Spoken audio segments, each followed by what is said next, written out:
প্রিয় শিক্ষার্থীরা, গড়িয়ারডাঙ্গা আদর্শ মহাবিদ্যালয়ের পক্ষ থেকে অনলাইন ক্লাসে তোমাদেরকে সুস্বাগত।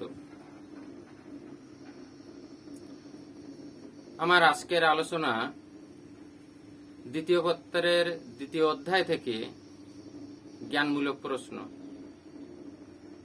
ইতিপূর্বে দ্বিতীয় অধ্যায়ের 10টি জ্ঞানমূলক প্রশ্ন আমরা শিখেছি। আজ বাকিগুলো শিখব। তা তোমরা সবাই খাতা কলম নাও এবং জ্ঞানমূলক প্রশ্নগুলো লিখে নাও। আজকে যে জ্ঞানমূলক প্রশ্নগুলো আমরা শিখব সেগুলো আমরা লক্ষ্য করি। 1. গ্রাহক বা ক্রেতা কে? গ্রাহক বা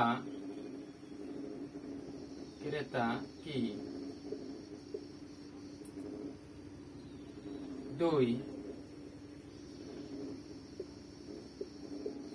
কাঁচামাল কি? 3. অর্থনৈতিক পরিবেশ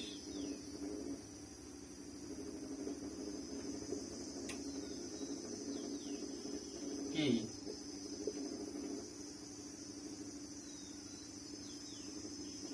4.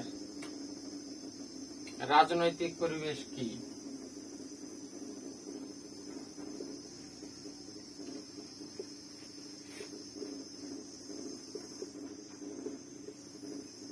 5. প্রযুক্তিগত পরিবেশ কি?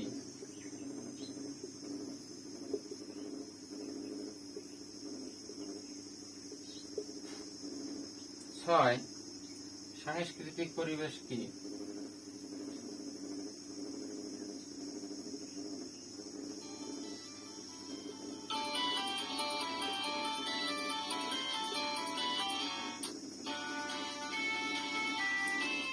7. জনগোষ্ঠী কি?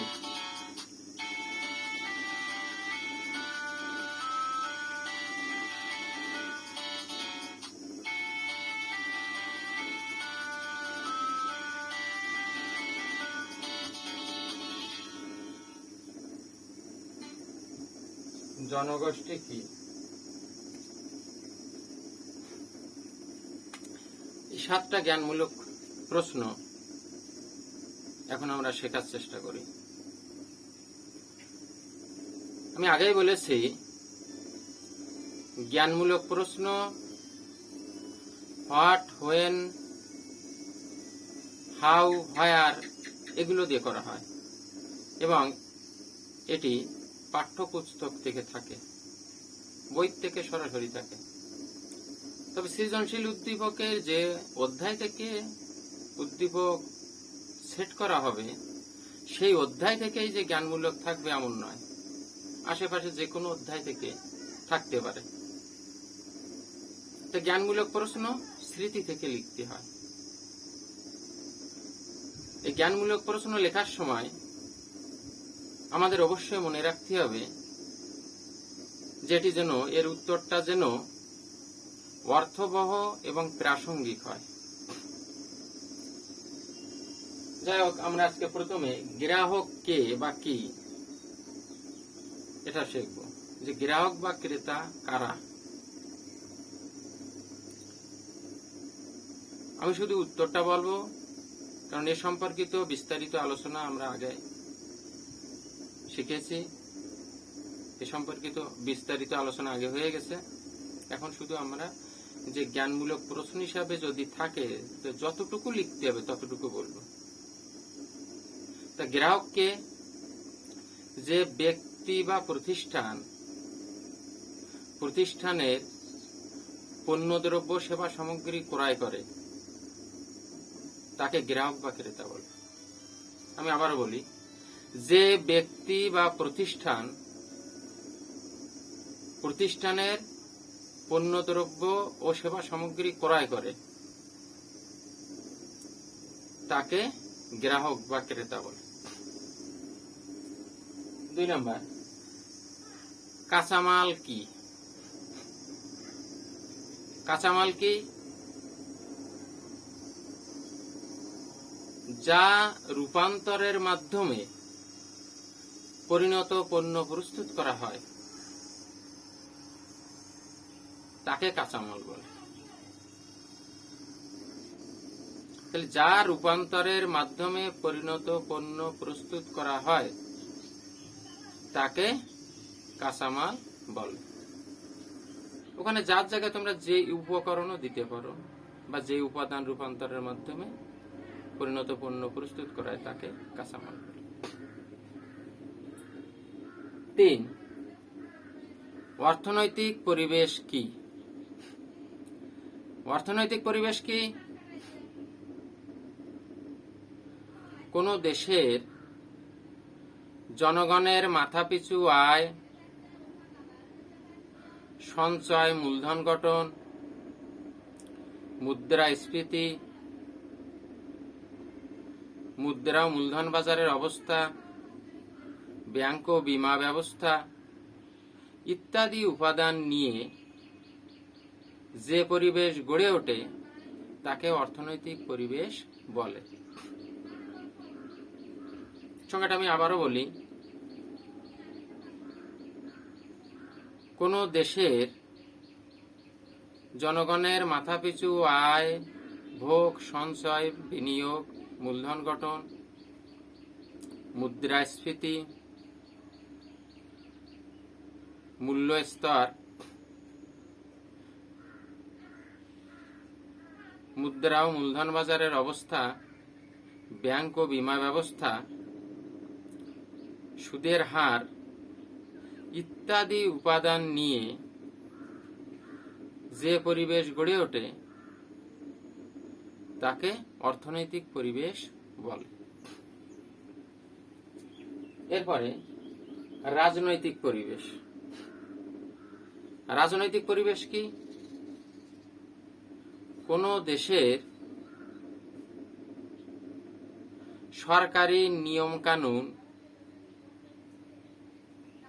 সরকারি নিয়ম নীতি, আইন কানুন, রাজনৈতিক পরিস্থিতি, রাজনীতিবিদদের চিন্তা, দর্শন, মতাদর্শ, সরকার ইত্যাদি উপাদান নিয়ে যে পরিবেশ গড়ে ওঠে তাকে রাজনৈতিক পরিবেশ বলে। আমি আবারও বলি, কোন দেশের সরকারি নিয়ম নীতি, আইন কানুন, রাজনীতিবিদদের চিন্তা, দর্শন, মনোভাব, মতাদর্শ, রাজনৈতিক পরিস্থিতি, সরকারের স্থায়িত্ব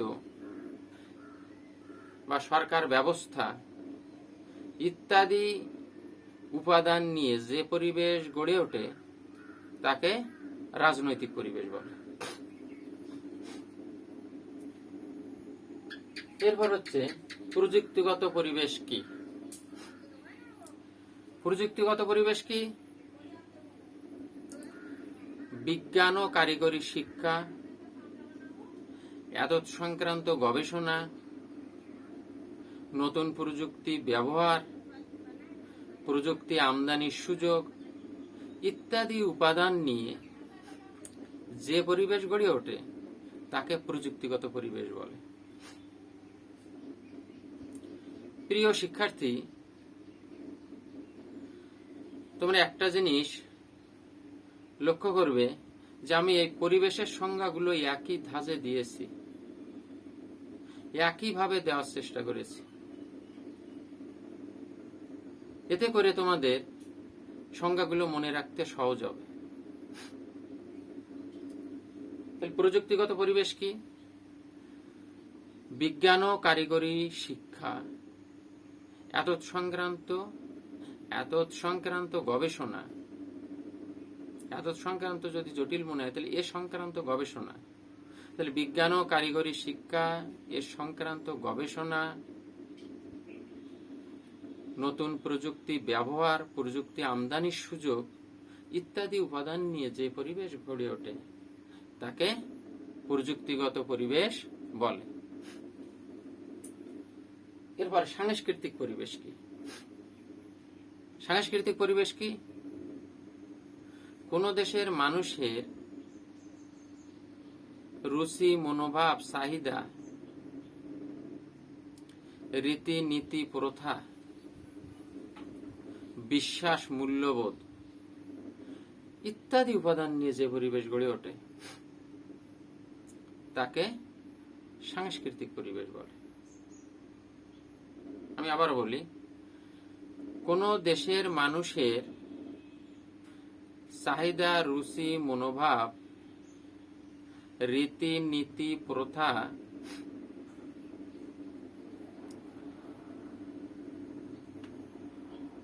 মূল্যবোধ, বিশ্বাস ইত্যাদি উপাদান নিয়ে যে পরিবেশ গড়ে ওঠে তাকে সাংস্কৃতিক পরিবেশ বলে। এরপর হচ্ছে জনগোষ্ঠী কি? জনগোষ্ঠী কি? জনগোষ্ঠী জনগণের সেই অংশ যা কোম্পানির উদ্দেশ্য অর্জনের পথে প্রকৃত ও সম্ভাব্যভাবে প্রভাব বিস্তার করে। তাহলে জনগোষ্ঠী কি?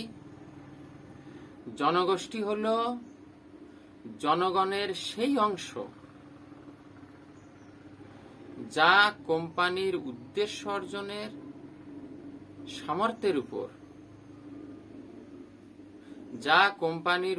অর্জনের সামর্থ্যের উপর প্রকৃত ও সম্ভাব্যভাবে প্রভাব বিস্তার করে। প্রিয় শিক্ষার্থী, এই ছিল আজকের আলোচনা।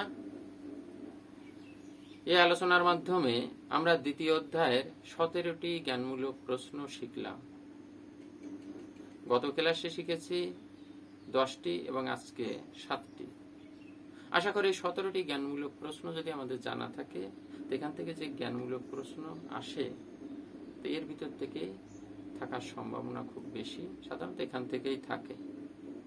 তো যাই হোক, তোমরা সবাই ভালো থাকো, সুস্থ থাকো, নিরাপদে থাকো এবং আমরা সবাই অবশ্যই স্বাস্থ্যবিধি মেনে চলব, তবেই করোনাকে দূর করা সম্ভব হবে। আবারও কথা হবে পরবর্তী ক্লাসে। আজ এ পর্যন্তই।